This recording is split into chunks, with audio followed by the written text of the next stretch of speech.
Hello and welcome back to the SecurityMetrics Podcast. My name is Jen Stone. I'm one of the principal security analysts here at SecurityMetrics, and I'm really excited about the topic today because it's about penetration testing. And the reason I'm excited about it, it's really important, and a lot of people get it wrong just from the get-go. But I'm also excited because I have James Farnsworth back with me, and we had you on recently to talk about what it's like being a pen tester and how it feels being in the industry and how we dig through all of that. And if you haven't seen that, you need to go back and watch it because it was excellent. We have a lot of different topics in our back catalog. So if you're looking for something specific, there's a lot there. Just go and search it. I'm sure you'll find it. In the meantime, thanks for being with me. To tell people who haven't met you before, tell people a little bit about yourself. Good to meet you. If we haven't met, I'm James Farnsworth. I'm a senior penetration tester here at SecurityMetrics. Yeah. One of the other testers always laughs at me because I'm always like, I'm a penetration tester. He's like, you forgot the senior. so own that. You gotta earned that. stress the senior. They have me doing a lot of different stuff today. I think she'll get into the topic that we're talking about, but I get to be here because I get to also be on sales calls. That's part of the senior. So I think that's me. I've been doing this for about 5 years.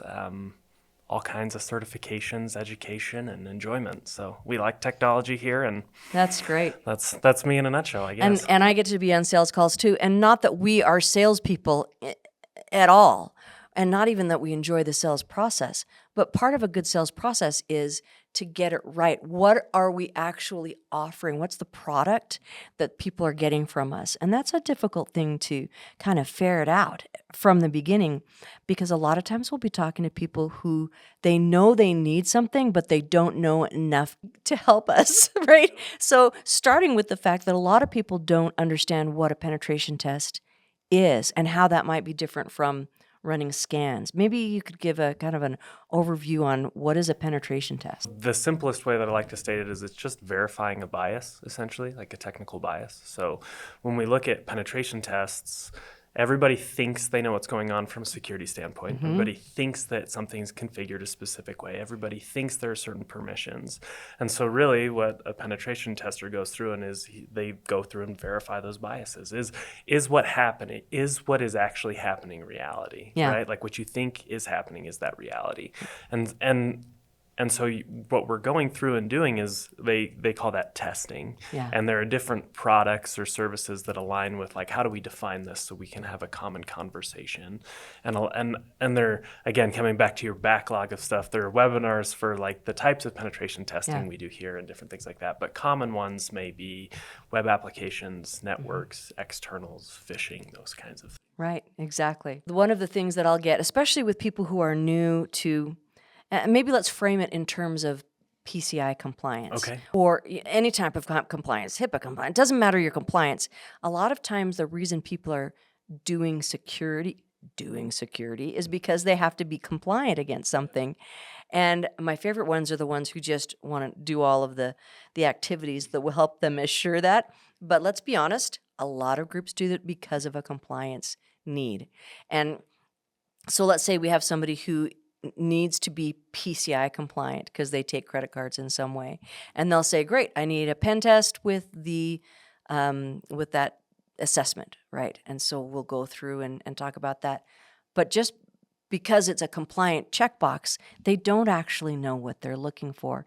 And one of the biggest misconceptions I get is that it's just a scan, but that's different, right? So explain to me the difference between a vulnerability scan and a penetration test. I think that one of the best ways to describe that is penetration tests are manual, automated scans are just what they sound like, automated. Right. And so you don't really have that human going through and looking at that and verifying what it says.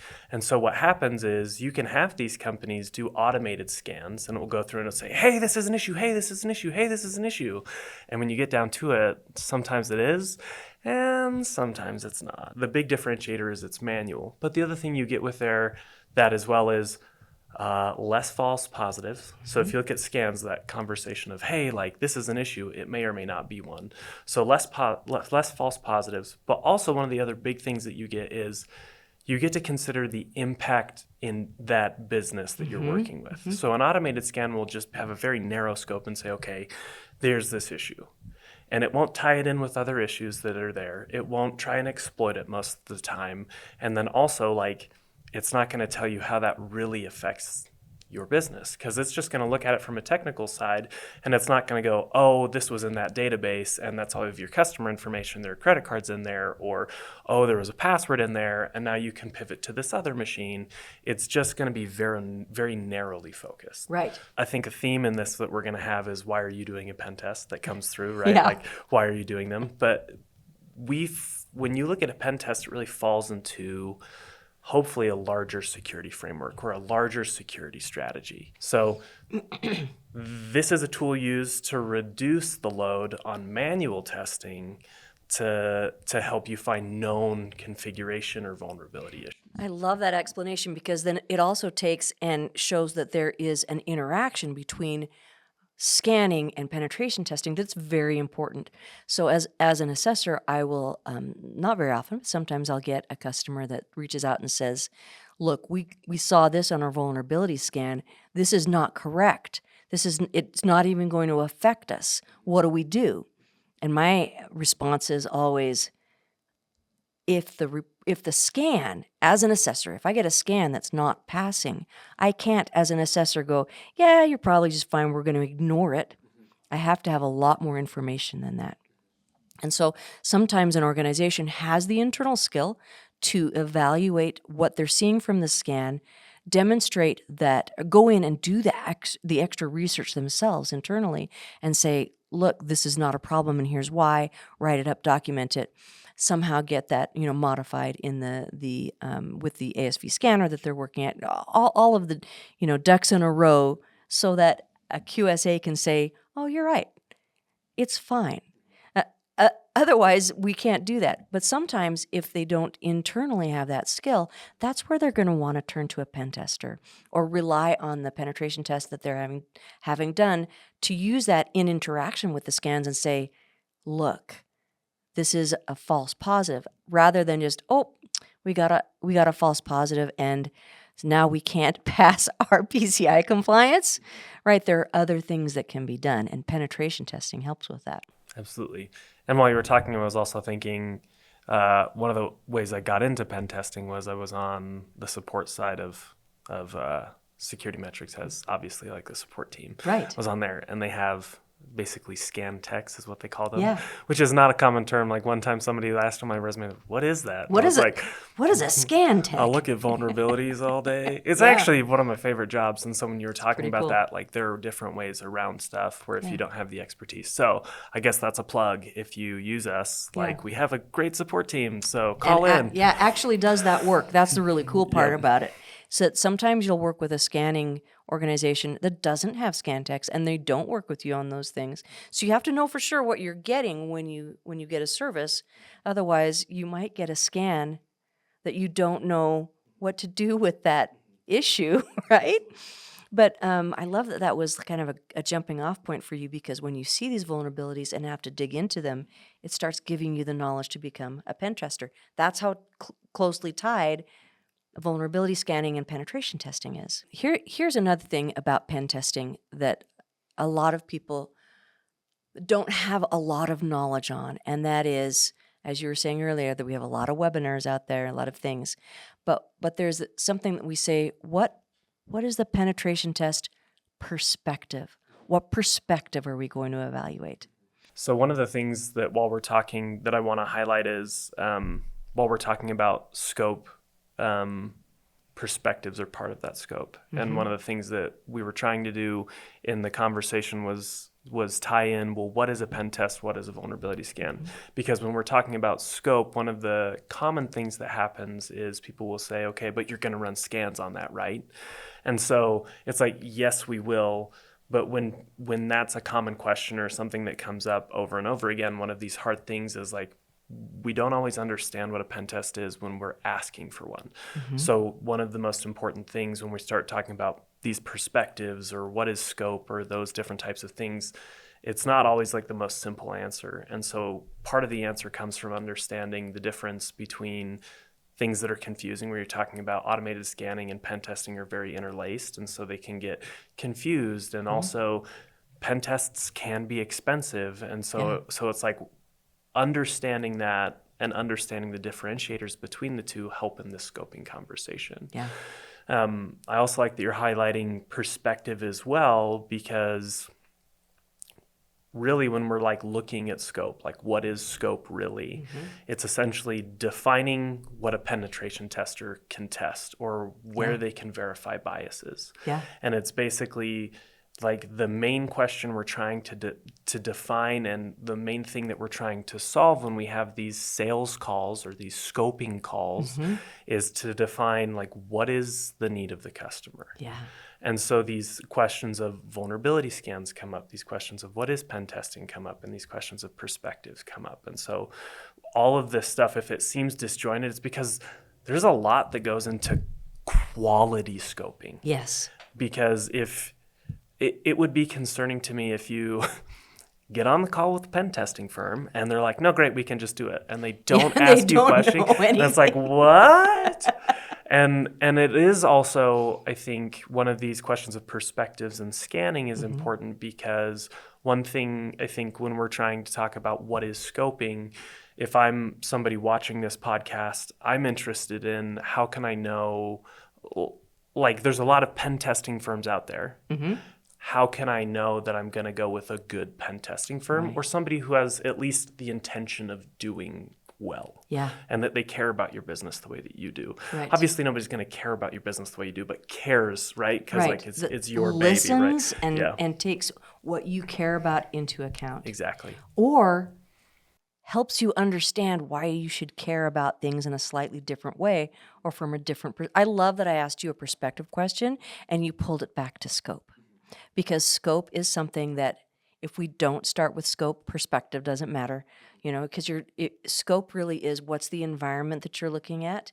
And you can look at that from different perspectives. But if you're looking at the wrong environment, how you look at it is not going to matter.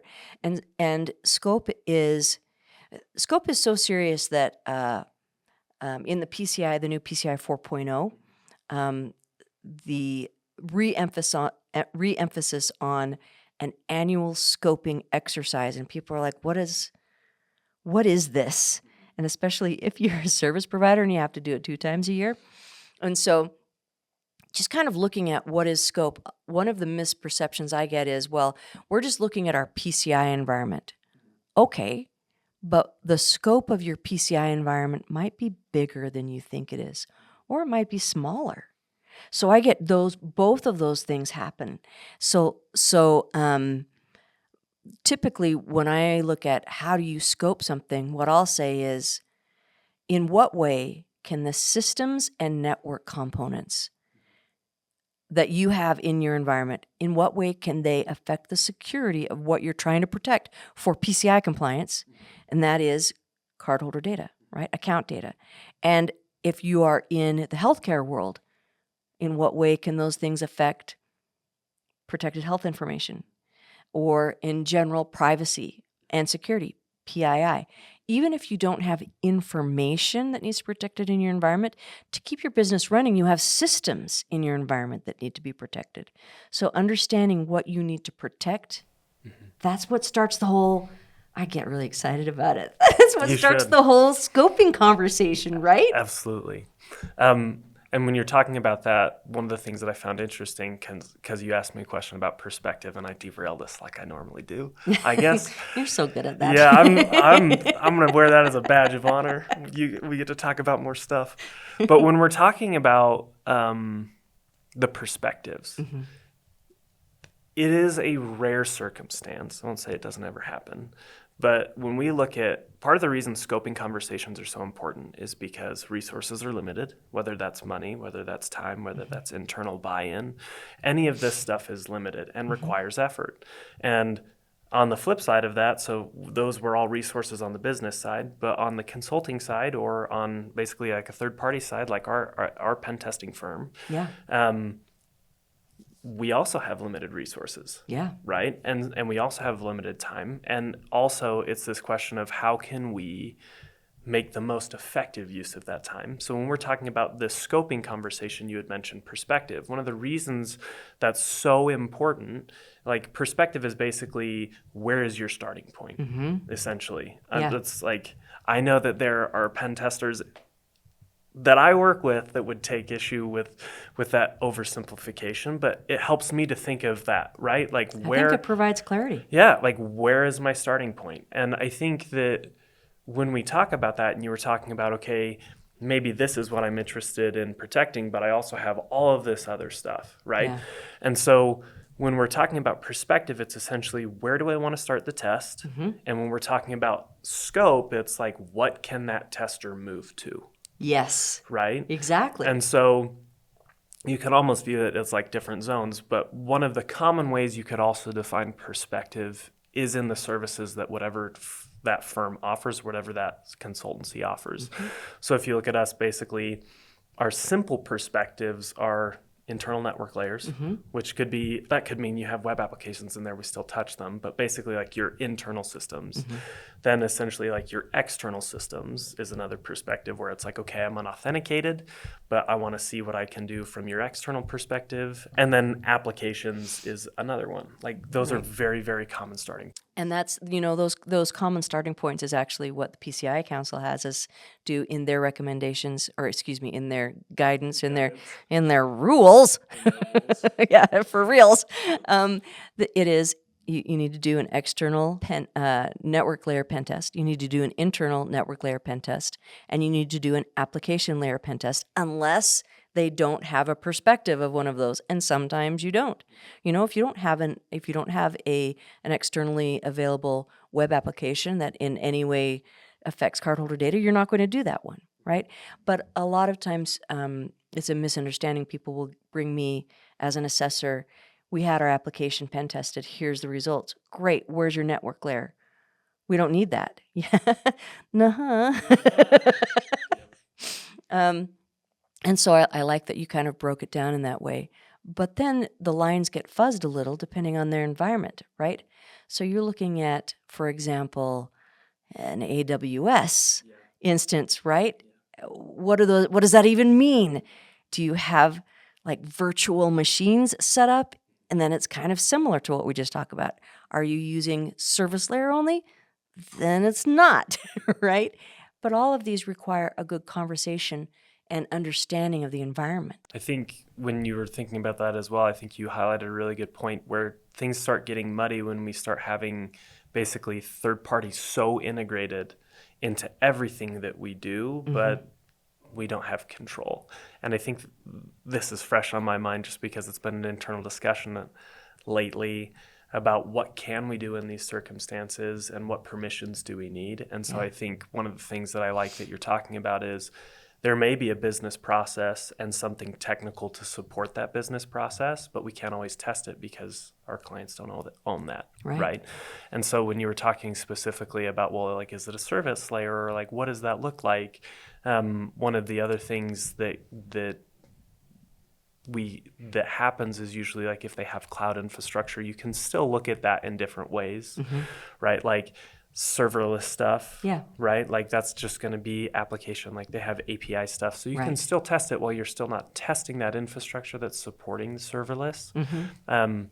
You can still do different types of stuff to try and help that. And one other thing to keep in mind is different cloud providers also have different strictures around what you can and can't do. Right. And so that's part of the other thing when we're talking about perspectives and scoping, and it's like we're all over the place, but it's because scoping is all over the place. But part of that conversation is going to have to be around defining perspective, and this other stuff usually starts from like all the way back defining why you want to get a pen test. And so I like that you've been bringing up like, okay, like in the PCI standards and this standard, we have clients and customers that have PCI, obviously like this SecurityMetrics does PCI. Like we sure do. So we have a lot of PCI customers. We do it with the best of them. So, and then there's SOC 2, ISO 2700, those kinds of things that we also see. And then we classify like another one as elective, where people just have questions. And so when when we talk about scope and perspectives, and all of these questions all start with understanding the business need for a penetration test. Right. And that's part of where the education comes in. That's part of where all of this stuff that we've been talking about bundles in, because this conversation of scope starts with the question of, why are you getting a pen test? Right. Because usually what it is, it's almost like this primer that gets hit where it's either that compliance need, or it's like, hey, we have a customer who wants us to get a pen test. We don't know what that means. And all of these standards have different reasons for you to do all of that. So this why that you're talking about, does that feed into the objectives that you were talking about from a penetration tester? Tell me about that. Thank you. These objectives of mine. I like that question, and I like that question a lot, because when we really look at what a scoping, here's my oversimplification statement again. When we really look at a scoping conversation, it's us trying to figure out why we need a pen test and how we can fulfill on it. Yeah. Right? That's really what it is. Right. And in order to do that really well, Yeah. coming back to one of our other podcasts, is the soft skills are important. The communication is important. Yes. And so part of the reason I'm taking that detour when you're talking about objectives is because one of my things that I'm trying to get out of these calls is a clearly defined objective for why that customer wants that pen test. And that could be concerns, that could be compliance driven. And you'll get lots of different answers to this question of, why do you want a pen test? And it's like, well, compliance. And it's like, okay. Or it could be, well, somebody told us to. Or it could be, we're really worried about this thing. Right. Or it could be, we just had a security incident, we've solved our security incident, and we want to re-verify basically that those attack paths aren't there anymore. It ranges all the way across the board. Right. But when you ask, does that dial into objectives? I like that, because that's the starting point of defining an objective, is what was the primer that got you on a phone call with me? Exactly. And after we define, like, here was what that primer was, now we can start going, okay, well, since we're going to do this anyway, what are you concerned about? Right. What keeps you up at night? Like, when we talk about this, like, what is your worst case scenario? Right. And I don't ask those questions to be like, let's enjoy that terror. Terrify you into expanding this. No. But it's in those where we start to be able to have these statements of clearly defined, like, this is what I'm looking to get out of it. So when you say, what is an objective, it's essentially, what is that client's expectation from that penetration test, right? And if you look at the real deliverable, it's my report. And that report is going to be tailored towards what your expectation is, right? And that's where the conversation starts. And so that's really what we're trying to get is, what is your expectation? How can I manage those expectations so that I can actually deliver on those expectations and speak to those expectations? Absolutely. So when you say, what is this objective? It's really like, what is that customer's expectation, and can we fulfill it, and what would that look like? Yeah, there's got to be a beginning why. And if you understand those drivers, everything becomes better in the engagement. And I find that as well in the very close related full-on assessment portion. So the penetration test is one way to look at an environment, and assessment is another way to look at an environment. They are all in the service of protecting something, right? And what is it that we're trying to protect? That underlying why, it helps drive what is the scope, it helps drive what is your perspective, and even from an assessor's point of view, just as a side note, sometimes it helps you evaluate, not just sometimes, it always helps you evaluate whether the security control that's put in place to protect something is adequate. I think some of my most interesting conversations in my career have been when I have found myself in a deep conversation. We're not going to say argument, but with very... Do you have a lot of those, Jen? Look, sometimes, because I want to know. Gotta know. If I don't get it, I'm not going to just go check a box or something. That's funny. But the deep ones tend to be with very knowledgeable technical folk who are trying to satisfy a compliance need and they're blowing up over a question.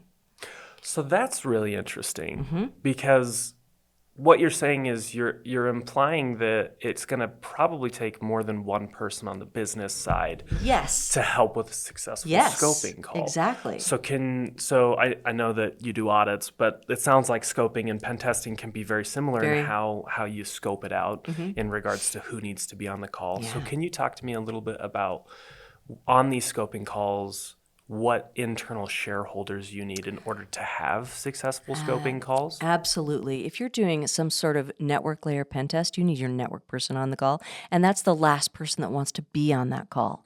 Typically, I don't know if you've seen this, but we'll get business from the business side, the operations side. We'll get project managers that are on the call. We'll get business owners on the call.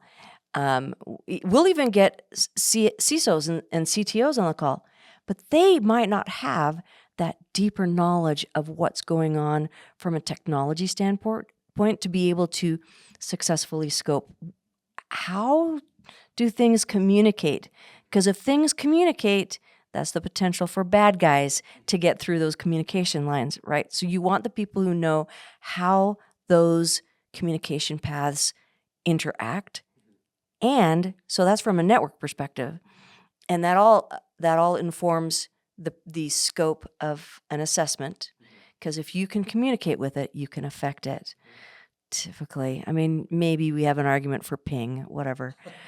But then, from an application layer, the other group that does not want to be on this call is developers, right? We want your systems. You want your software engineers on that call. Somebody very knowledgeable about how that application or set of applications works and interacts. So here you've got the people who, and I don't know if you have this experience as well, but as an assessor, the two groups of people that are the hardest to get to sit down and talk to me are the network folk and the developers. And those are the ones you want on that initial scoping call, and they don't want to. Yeah. Absolutely. And I think one of the things that I like that you're talking about is this combination of technical resources, business resources, and essentially leadership within there. Yeah. And I'm not going to say every time or all of the time you need all of those, because there can be enough ownership. Yeah. But a lot of this, where you had mentioned there's just like so much overlap between these roles and so much that each shareholder is trying to get out of this, each stakeholder, whatever you want to call them, has skin in the game, and it's going to affect them. Yeah. And you're going to need buy-in from all of these parties in order to have successful audits or successful pen tests, because when a hitch happens, Yes. a big deal in these assessments and these pen tests is making sure that we can communicate, have fast responses, right? Where it's like, hey, guess what? The internal agent we were using to access your systems, it went down. Yeah. And it's a physical agent. So like we need the network guy. Hands on. Yeah. And so I think one of the reasons I really liked what you were talking about is if you can get all of those people bought in, you're going to get much, much more out of the professional service that you're trying to work with, irrespective of the professional service. Exactly. So I like that. You know, the other value in these people, and I'm not sure if the penetration testing team sees this maybe as much as an assessor, but back to the argument thing, when somebody from as a software engineer really knows their systems, or networking folk really knows their systems, and are arguing with me about something in a compliance thing, typically it's because there is a misunderstanding on how their technologies work, or either they don't understand what PCI is asking for because I haven't explained it well enough, or I don't understand their technology well enough to be able to say, oh, here's how you meet that probably already. Let's take a look at this. So these kind of flares are actually really good because they're indicators that something is not well understood. Yeah. The thing that I think is funny is while you're talking, you're like, we talk with the business people a lot. And I'm like, we get a lot of technical people, which is awesome. I want, you know what I mean? Like I want them on those calls. Absolutely. I want them telling me about their systems. But one of the reasons I'm highlighting that is on these scoping calls, they tend to have, everybody likes pen testing because it's like the technical. Yeah. We love it. And I'm like, yes, we should. We absolutely should. And I love it.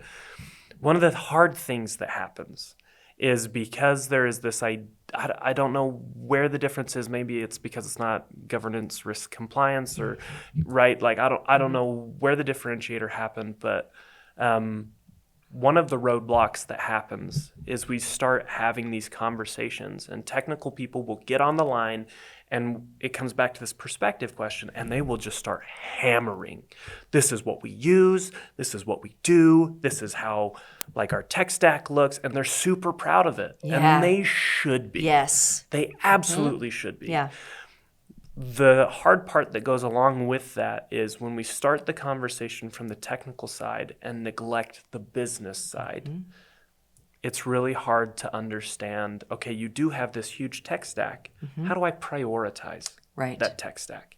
It is, and so when you're like, I don't know if you have this, yes, we have it. We also have it on the other end of like, we get really, really invested people from that technical side or from the security side, where it is also like, I may not be in the weeds as much as the actual developers or the network engineers, but I am in charge of the security of this. And so we get that love and deep passion of the actual technical systems they're using, which is amazing. Love that. And I think one of the reasons I'm highlighting that is we're going to have, like, sometimes people roll their eyes when I start asking questions, I think, but I'm always going to ask about the business side first. Because it will qualify what you're telling me technically. Right. Because at the end of the day, as maybe broken as it seems, there is a business need for this pen test. Yes. And that business side is going to define what is important technically. And then the reason I also ask that is to actually be a champion for the technical resources on those calls, because at the end of the day, when we're coming back to why are you doing this, it is very common for technical resources to say, hey, we need to change this. Hey, we need to change this. Hey, we need to change this. Hey, there's a business side, like a business need. Hey, this is liability. This is liability. And they get ignored. Yeah. And so they'll come in and they'll go, okay, part of the reason you do a pen test is to verify a bias, right? Yeah.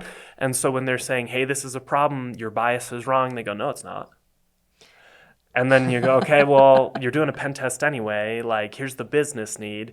And we can tailor that to get internal wins. Yes. And so I think when you were talking about that, that's where my brain went, where it was like, okay, from that side, even if you're a technical person, and you're very proud of that, and we want to have those conversations because it will save them time, them money, it will save us time. And help us prioritize.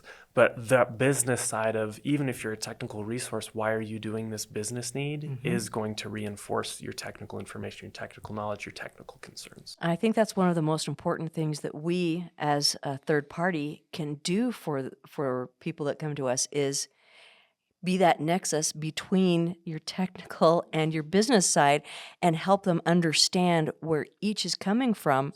And so that makes a much better outcome for the work that we do, creating those communication paths. I also like that because I think, and I know I keep like hammering, like there are lots of stakeholders, so make sure they work together. But it also is like an ongoing thing where if you even look at like our side of things, we also have technical and non-technical stakeholders to deliver on a project. And so when all of that is coming together and we can communicate on both of those sides and have everybody on the same page, it's going to make not just that scoping call, but that pen test, that audit, whatever the professional service is, so much better. Okay, so I'm going to take a sharp Please detour do. now Please to do. something completely different. Please do. All right, pen test is done. I know it's done. Where is my report? Oh, okay. Why does that take so long? Okay.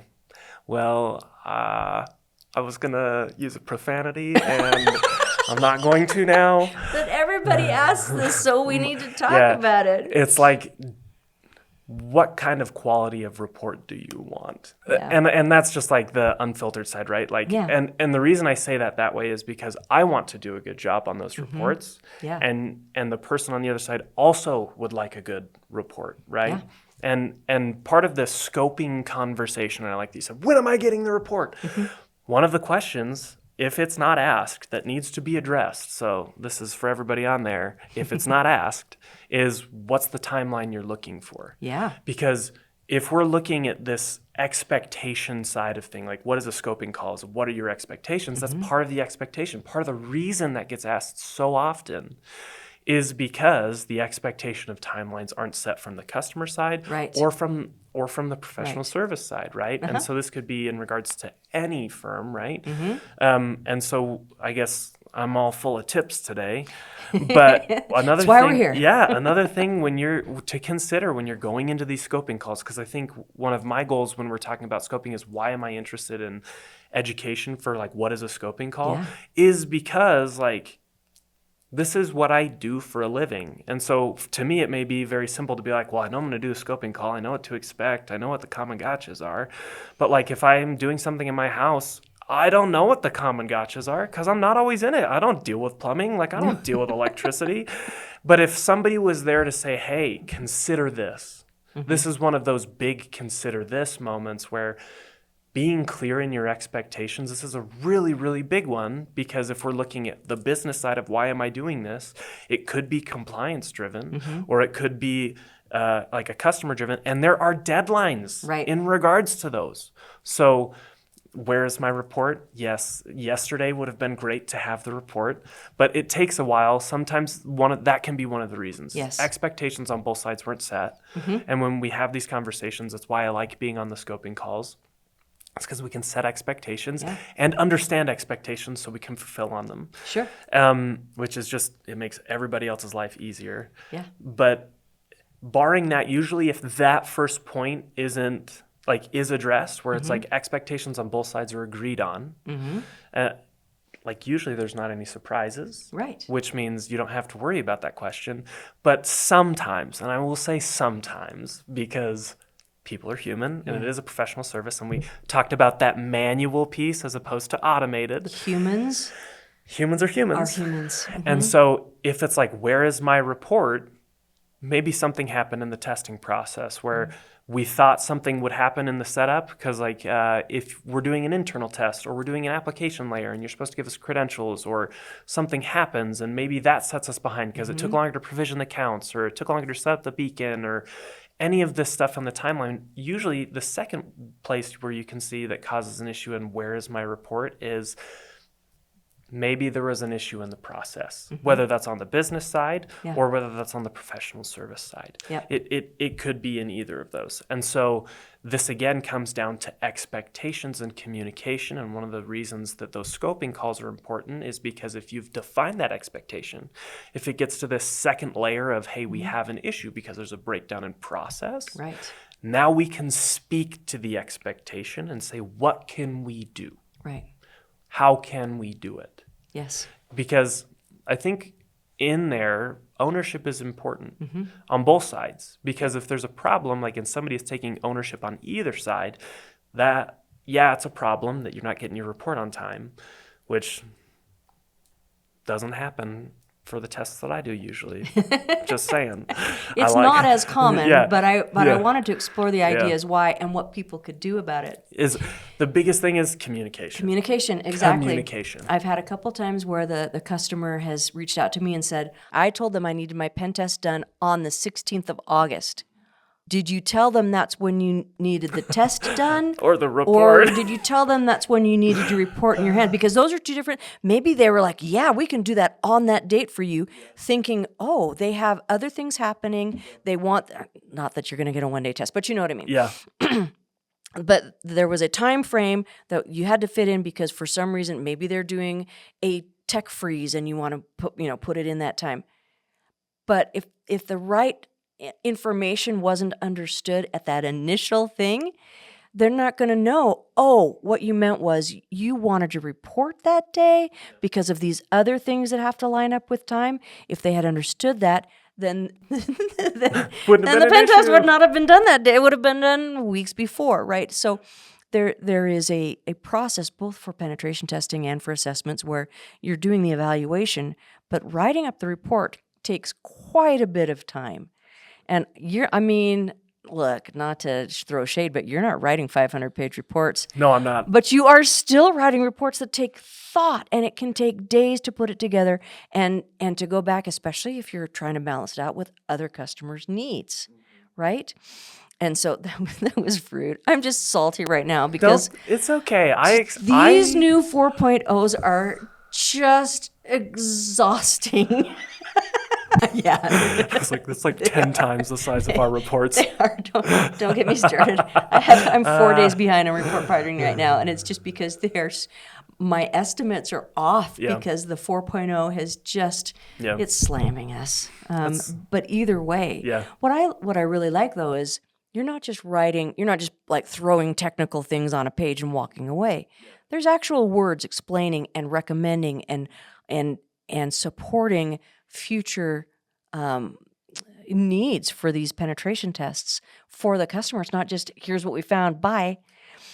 Yes. And then you also have a QA process where somebody goes through and says, are these rational sentences, right? And because we want to make sure that whatever we're delivering can be taken and used, not just, we have this other box that's been checked, because that's of no value. Absolutely. And one thing that I like that you were talking about there was like, we're going to put thought into it. Mm-hmm. And so when you started talking about that, I started thinking about there's a part in the report that's called the narrative. Yes. Right? Where it's not like here's my elevator pitch. It's here's my longer, and then we can get into the weeds with the issues later. Yeah.